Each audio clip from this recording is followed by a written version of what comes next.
하나님의 말씀 시편 113편 5절 7절 말씀을 합독하시겠습니다.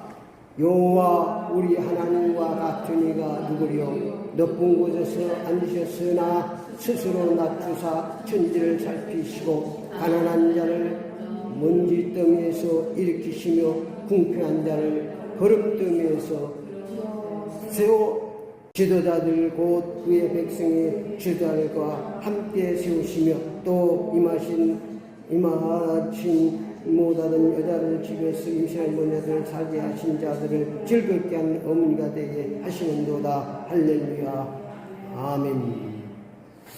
오늘 하나님 말씀 제목을 일으키시는 하나님, 일으키시는 하나님, 이런 제목으로 함께 은혜를 받겠습니다. 오늘은 특별히 맥주 감사주일로 하나님께 영광을 드립니다. 세상에는 내 힘으로 해결할 수 있는 문제가 있습니다. 또 내 힘으로 해결할 수 없는 문제도 있습니다. 내 힘으로 해결할 수 있는 문제는 내 힘으로 해결하고 살아가면 됩니다. 그런데 많은 사람들이 내 힘으로 해결할 수 없는 문제를 해결하고 몸부림치며 살아가고 있습니다. 이것은 헛된 고생입니다. 3살짜리가 쌀 50kg에 눌려있다면 자기 힘으로는 절대로 해결할 수 없습니다. 몸부림치면 칠수록 죽습니다. 그래서 어린아이는 문제가 있으면 도움을 청하기 위해서 울음을 터뜨리고 부모를 부르는 것입니다. 내 힘으로 해결할 수 없는 문제를 우리가 바로 알고 살아야 됩니다. 그래야지 내가 해결할 수 있는 문제는 내가 해결하고 해결할 수 없는 문제는 하나님께 도움을 청해야 되는 것입니다. 죄의 문제는 내 힘으로 절대로 해결할 수 없습니다. 죄가 무엇입니까? 하나님을 떠나서 자기가 주인 되어 사는 것이 바로 죄입니다. 하나님께서 우주 만물을 창조하시고 우리 인간은 하나님의 형상과 하나님의 모양으로 창조하셨습니다. 그 말은 하나님의 자녀로 창조하시고 하나님과 함께 하나님을 나의 아버지로 하나님을 나의 주인으로 믿고 살도록 되어 있습니다. 그런데 하나님 떠나서 우주 만물을 주신 하나님이 주인인데 자기가 주인 되어 사는 것, 그것이 바로 가장 악랄한 죄입니다. 우리 인간이 해결할 수 없는 문제는 사망의 문제는 절대로 내 힘으로 해결할 수 없습니다. 로마 6장 24절 죄의 싹은 사망입니다. 이 해결할 수 없는 문제를 우리가 해결하고 죽음의 문제를 죄의 문제 해결하고 아무리 몸부림쳐도 해결할 수 없는 것입니다. 이것 때문에 우리가 고통 가운데 있는 것입니다. 하나님께서 우리를 사랑하셔서 죄와 사망에 빠져서 고통 가운데 거듭이 있는 줄 아시고 우리를 일으켜 주시기 위해서 독생성자 예수 그리스도를 이 땅에 보내셔 주셨습니다. 요한복음 3장 16절 하나님이 세상을 이처럼 사랑하사 독생자를 주었으니 이는 저를 믿어 멸망치 않고 영생을 얻게 하려 하십니다. 예수 그리스도께서 내 죄와 사망의 문제를 해결하시기 위해서 십자가 위에서 내 대신 몸 바쳐 피 흘려 죽으시고 부활 승리하셨습니다. 이 예수 그리스도를 믿으면 죄와 사망의 문제에서 죄와 사망의 구덩이에서 하나님이 일으켜 주시는 줄 믿습니다. 기도를 따라합시다. 내가 주인된 악랄한 죄를 회개하고 부활하신 예수 그리스도를 나의 주 나의 하나님으로 영원히 믿고 믿고 살겠습니다. 예수 그리스도 이름으로 기도드립니다. 아멘.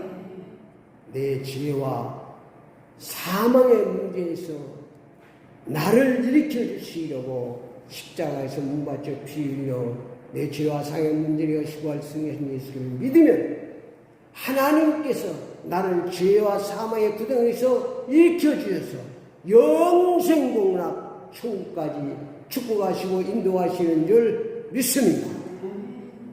이 문제에서 우리가 해결돼야 됩니다. 여기서 일어나야 다른 문제는 우리가 해결하며 살아갈 수 있는 것입니다.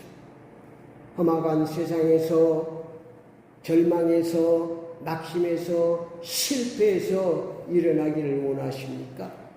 모든 문제를 일으키시는 하나님께 나오시기를 축원합니다. 절망 중에 일어나기를 원하십니까? 오늘 시편 113편에 보면 절망 중에 어떻게 일어나는가 말씀을 잘 정리해 놓았습니다. 시편 113편 7절 말씀해 보니까 가난한 자를 먼지 뜸에서 일으키시며 궁핍한 자를 거둔 뜸에서 세워주신다고 말씀하고 있습니다. 모든 절망에서 우리 하나님께 나오면 하나님께서 일으켜 주시는 줄 믿습니다. 그래서 문제를 내가 해결하려고 허덕이지 말고 하나님께 전능하신 하나님 창조주 하나님께 나와 하나님을 부르짖고 하나님의 도움을 점은 하나님께서 해결해 주시는 줄 믿습니다. 시편 110편 3절에 보니까 6절 말씀에 하나님은 스스로 낮추사 일으킬 자를 살피시고 계신다고 말씀하고 있습니다.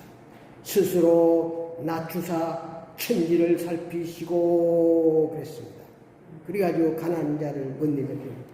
천지, 하나님은 전능하신 하나님인데 우리를 이 구덩이에 사망의 구덩이에서 죄의 구덩이에서 일으켜 주시기 위해서 하나님이 성육신에서 이 땅에 오신 분이 바로 예수님입니다. 그래서 모든 죄와 어둠에서 우리를 일으켜 세우시기를 원하시는 줄 믿습니다. 시편 113편 1절에 3절은 일으키신 하나님을 찬양하고 나아가면 됩니다. 찬양하고 할렐루야 여호와의 종들아 찬양하라 여호와의 이름을 찬양하라 이제부터 영원까지 여호와의 이름을 찬송할지어다. 해 드는 데부터 해 지는 데까지 여호와의 이름을 찬양을 받으시리라. 그래 찬양으로 하나님 앞에 나아가면 되는 것입니다.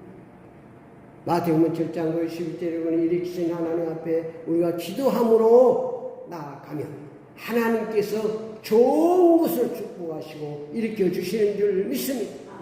하나님께 나가면 내가 해결하려고 몸부림치지 말아요. 신앙생활은 내가 해결하는 것이고 하나님이 해결해 달라고 기도하는 것이고 그 하나님이 해결하면 믿고 살아가는 것이 신앙생활. 하나님께 일으켜 주십니다.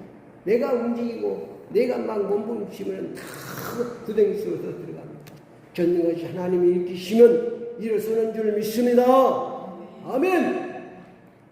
일으키신 하나님께 믿음으로 나아가면 하나님께서 일으켜 주시고 축복해 주시는 줄 믿습니다.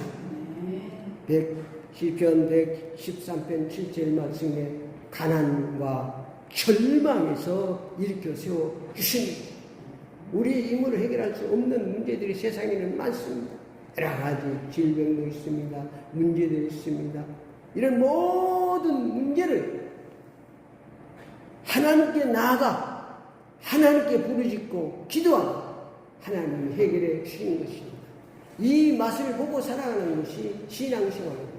하나님은 보이지 않습니다. 그러나 하나님이 살아계심을 우리가 체험하고 믿고 하나님의 역사를 보면 그냥 믿어지는 것입니다. 바람은 보이지 않지만 바람이 부는 나무가 흐물지 하나님 보이지 않지만 우리가 하나님께 나가고 하나님께 기도하고 절망에서 간구하면 하나님께서 이렇게 세워주시는 줄 믿습니다. 아멘.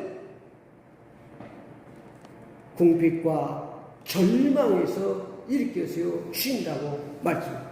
우리의 삶이 궁핍하고 절망에 빠질 때 하나님께 나가면 하나님께서 일으켜 세워 주십니다. 시편 113편 8절에 보니까 백성들이 지도자를 일으켜 세워서 하나님께서 본받는 하나님 자들을 일으켜 세워서 지도자를 축복해 주시는 줄 믿습니다. 9절 말씀에 보니까 자녀들을 즐겁게 가정을 행복하도록 일으켜서 축복해 주신다고 약속해 주셨어요. 또 임신하지 못하는 여자를 집에 살게 하사 자녀들을 즐겁게 하는 어머니가 되게 하시는도다. 할렐루야. 하나님께 나가면 내 심령도 천국에 이르시고 가장도 천국에 이르도록 하나님께서 이렇게 세워주시는 줄 믿습니다. 결론적으로 말씀드리면 문제와 절망에서 내 힘으로 일어설 수 없습니다. 빨리 인정하고 머무르지 말고 전능하신 하나님께 나가시기를 축원합니다. 예수 그리스도 믿음으로 나가서 기도하면 하나님이 일으켜 주십니다. 그게 신앙생활입니다. 혼자 머무르지 더 절망에 빠지고 더 어둠에 빠집니다. 우리는 문제 있을 때마다 내가 누구에 빠졌을 때마다 절망에 있으면 하나님 찾아가면 하나님께서 일으키셔서 우리를 축복하시는 줄 믿습니다. 전능하신 하나님이 우리를 일으키셔서 영생복락 천국까지 보호하시고 인도에 축복해 주시는 줄 믿습니다. 기도를 따라합시다. 지금부터 문제 앞에 절망하지 않고 일으키신 하나님을 믿고 일어서겠습니다. 예수 그리스도 이름으로 기도드립니다. 아멘.